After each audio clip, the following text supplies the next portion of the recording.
I'm Monique, and I'm the first speaker of the negative side. Me and my partner believe that the drinking age should stay the same and that there should be no changes. I'm going to repeat some of the affirmative side's claims in this speech. One of their first claims was that by lowering the drinking age to 18, teens in America will develop a better sense of responsibility and a better understanding of how not to abuse alcohol. My negative responses are that 1, you cannot safely assume that American teenagers will develop a better sense of responsibility if the drinking age is lower. And 2, brain development severely inhibits younger adults to consistently make sound judgment calls regarding drinking. In the Marin Institute, they had a study and it shows that every day on average 11,318 American youth from 12 to 20 years of age try alcohol for the first time. And alcohol is by far the most used and abused drug among America's teenagers. According to a national survey, 31% of all high school students reported hazardous drinking, which is 5 or more drinks in one sitting, during 30 days preceding the survey.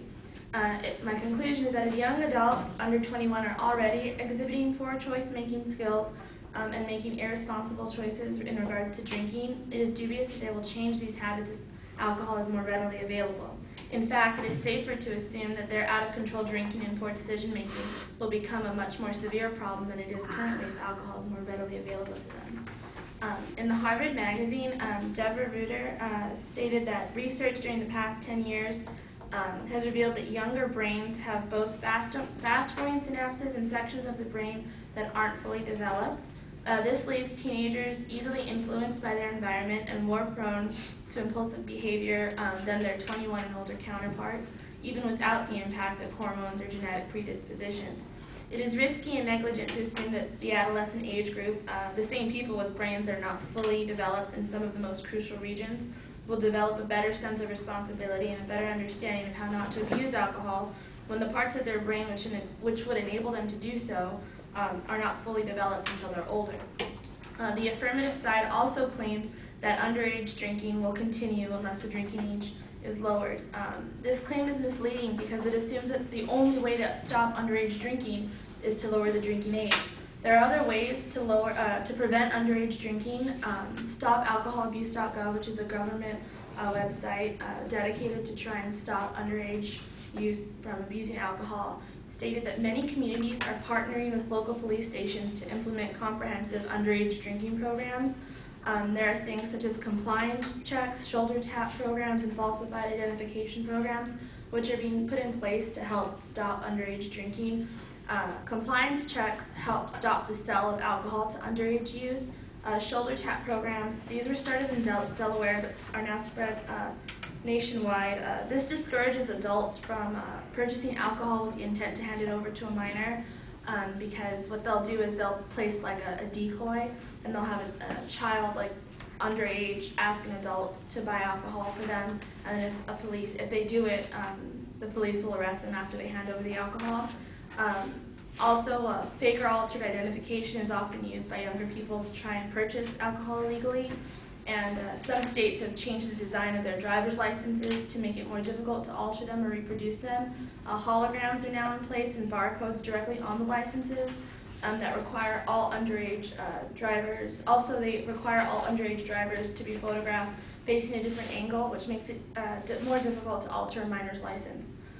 These efforts by the state governments have made it more difficult to have all these underage drinkers, and these are just some ways that you could curb the problem of underage drinking. That's not the only way to stop underage drinking is to lower the drinking age.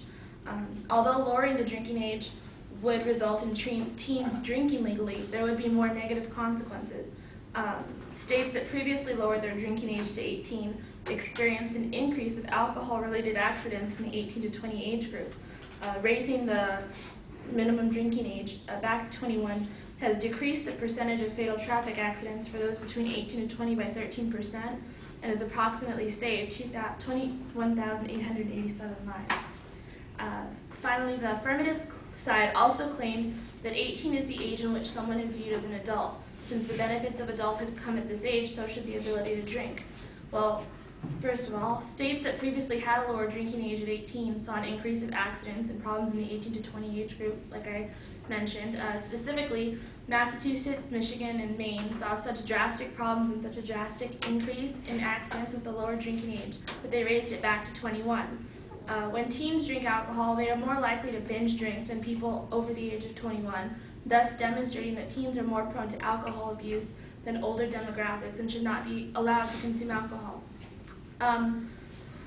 In regards to their claim that 18 is the age of majority where you can vote and get married and engage in all these adult-like things, the ability to drink should be a privilege to those who are mentally stable, ready, and trustworthy to behave responsibly when drinking, not given to 18-year-olds simply because other privileges are given at this age.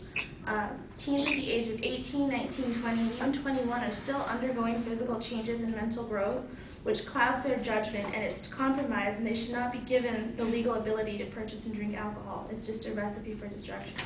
The earlier a person begins alcohol use, the greater the chances are of that person becoming an alcoholic later in life, which would result in them suffering negative physical symptoms and harming their brain during its development. Just because someone turns 18 doesn't mean we need to hand over to them the keys to their own demise. Alcohol severely damages the developing brain, and these teens may never see their full potential if their brains are not given a chance to fully develop before they are given legal and easier access to alcohol. Thank you very much.